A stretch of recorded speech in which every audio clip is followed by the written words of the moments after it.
Hi Lisa, how are you today? Hi, I'm doing well. Thanks. Good. Thanks for coming in. I want to make sure that you received the agenda for today's supervision in response to your email that you sent to me about the situation you encountered with your client last week in questioning completing a risk assessment. Yes, I did. All right. And do you have any questions in regards to the agenda? Nope, I don't believe so. Okay.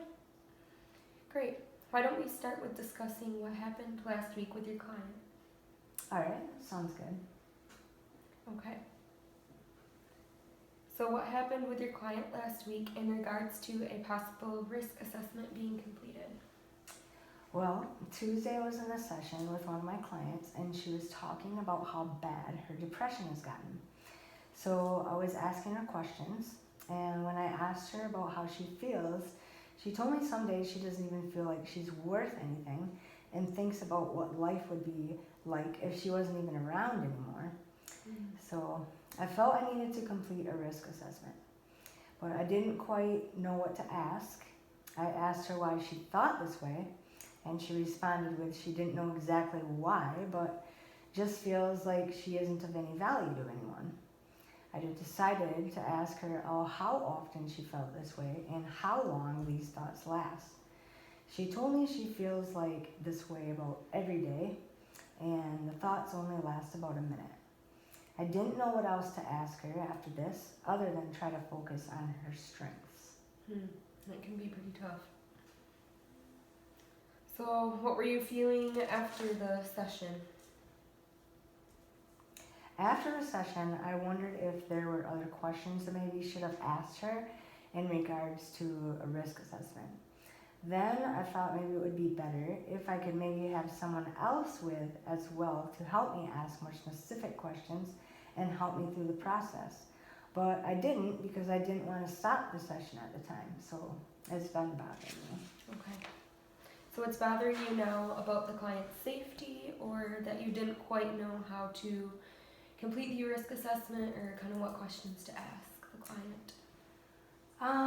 I guess a little bit of both, especially if a situation like this were to happen again. How can I better handle the situation? I want to feel more confident in handling these situations. Absolutely. So it sounds like maybe you are feeling a little uncomfortable interrupting the session and asking the client if you could bring in someone else, but you think that it would probably be a good idea. Yeah.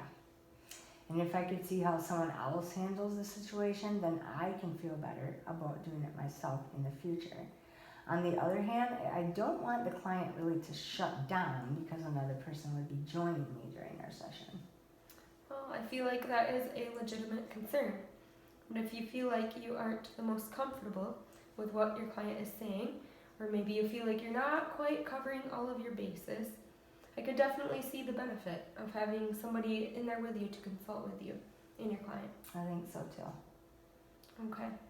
So when you are talking with your client the next session, how do you think you could approach the topic of bringing another staff in to assist and consult in talking about the client's depression or the way that she's feeling? I would probably just tell them that I'm a little concerned about what she shared with me last week, and I think it would be beneficial to have a second opinion just to go over things together as a team, so I can learn from the other person and ensure that the client is getting the best services that she can benefit from. That sounds like a great idea and a good way to go about it. It's definitely an open and honest way to approach the situation. And I think your client would appreciate the honesty and concern you are expressing because it shows that you truly care. Yeah, I suppose I'm just a little afraid that it might be a little awkward. Well, I think that is a pretty common experience.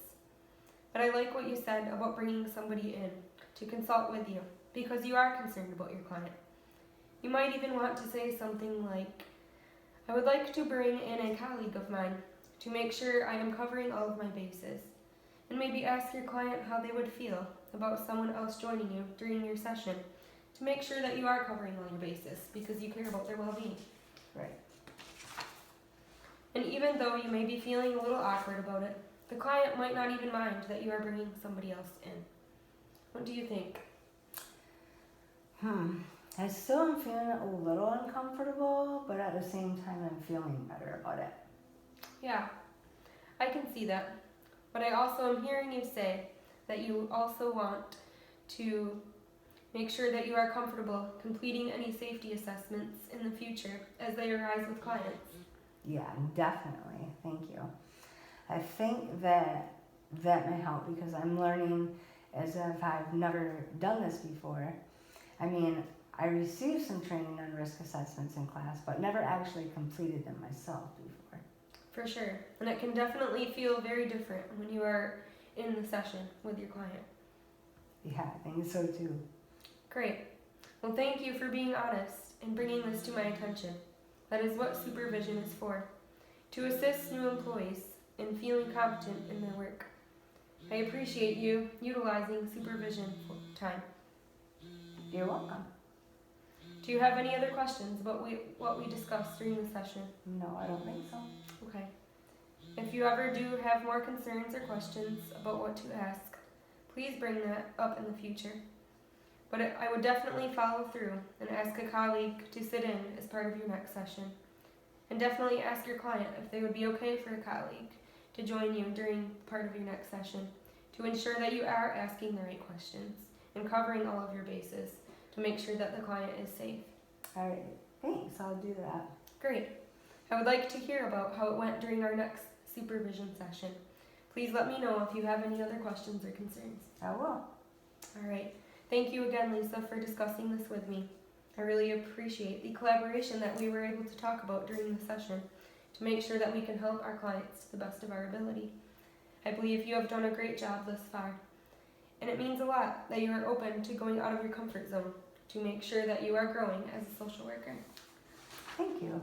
You're welcome. Keep up the great work. Thanks.